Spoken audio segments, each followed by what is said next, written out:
Dungeons & Dragons or Daggerheart. So in this video, I'm not going to do a deep dive into the mechanics. I'm just going to explain which system might be a best fit for you. Now, if you like structure, D&D is probably your jam. You have clear rules, defined turns with tactical grids. You always know when it's your moment in combat, and you can plan out your turns like chess. So it's perfect for players who like strategy, balance, and watching their power progression step by step. That said, you will still end up on Reddit a lot, searching up some weird corner cases, because what D&D does is, it sets the expectation for the DM and the players that there is a definitive answer to everything. And while role-playing is part of the Dungeons & Dragons system, you're not really pushed hard to do it, and you're not rewarded for it.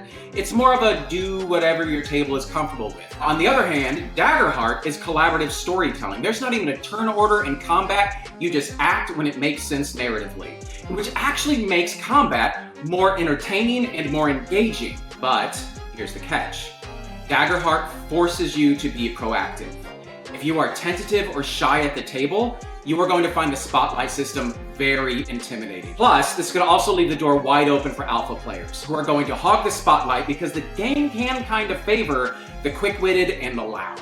Also, for you rule lawyers out there, you may not like this system because there's not mountains of text to argue from, and like old school D&D, the rulings happen at the table. And this extends to the magic system as well. Daggerheart spells are written loosely and concisely in comparison to their Dungeons & Dragons counterparts. And that encourages everyone to chip in on what works, as opposed to the Dungeons & Dragons more thorough, definitive explanation. Now for the Game Masters, in Dungeons & Dragons, it's your world.